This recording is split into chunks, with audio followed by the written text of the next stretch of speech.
Hi everyone, Chris of the Polish Geek, and welcome to another movie review, a review of a new Netflix animated movie, K-Pop Demon Hunters. And this is the very much type of movie that absolutely had no right to be this good. Like, this is the type of movie that like even on the first glance sounds like super cringy. Like when I only read the description of the movie on Netflix, I thought, sounds like a very modern cliche story full of modern cliche cringy tropes, but it's actually anything but that. Like, yeah, as I said, up on the first description, it very much sounds like a typical modern cliche story that just brims with cringy modern tropes. But as I said, when I saw that it's basically a #1 movie watched on Netflix now, I thought, that actually raises a flag. Like, it cannot be that bad possibly if it's a #1 movie now watched on Netflix, right? And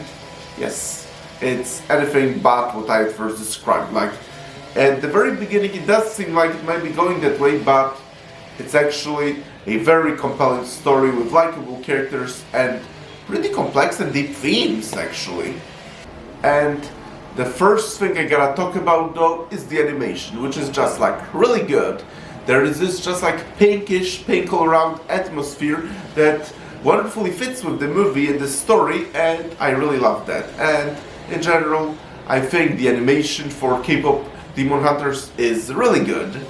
The story specifically is a demon hunting urban fantasy, and it's about those three girls who are in a band, Rumi, Mira, and Zoe, but secretly they're actually demon hunters. And then a boy band shows up and threatens their fans, and the girls must fight those demons to protect their fans. Yep, on first glance, probably very much, as I said, sounds like a cliche modern story that just brims with cringy modern tropes, but as I said, it's anything but that. Like, the story very much later goes into a direction that I didn't expect, and plenty of really interesting twists and also interesting things are happening that you could not predict. But I will reveal very little actually, because this is the movie that I very much recommend you see, and it's pretty new, so no spoilers. But also, and by the way, the ending is also pretty heartbreaking actually, although again I won't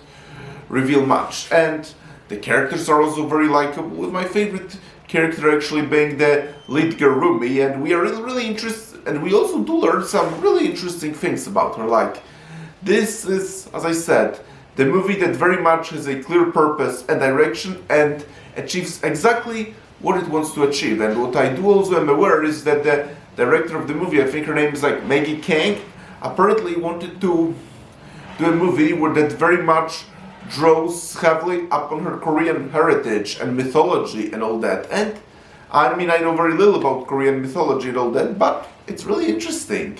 And I really also love how this movie, as an urban fantasy, very much combines demon hunting with a true human, realistic, believable script, because the three main characters, Rumi, Zoe, and Mira, very much love each other like sisters, and their interactions very much feel like the type of thing that real life people would very much talk about, because that's actually one of the best parts about the movie as well, is like their sisterly love and dynamic, and also how much they want to protect their fans from the demon boy band, because I just said are secretly demons, although admittedly that last one is pretty much not true, because vast majority of celebrities, 99% at least, very much don't care about their fans, like they mostly care about fame. But this is urban fantasy, so you can do anything, right?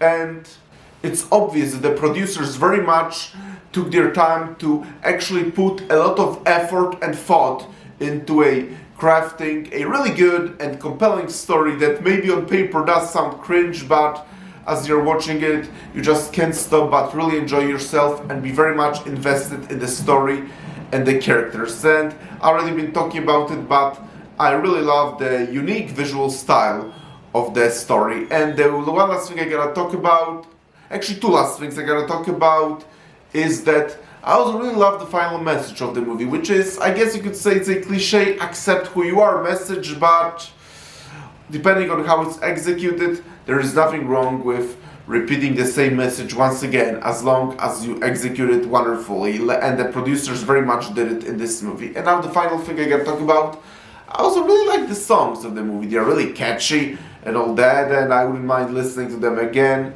But overall, I very much recommend K-pop Demon Hunters. Like, as I said, on a first glance, if you just read the story description, then it sounds super cringe and very much a typical modern story that is just meant to, like, again, insert dumb modern tropes into the movie. But as I said, it's anything but that.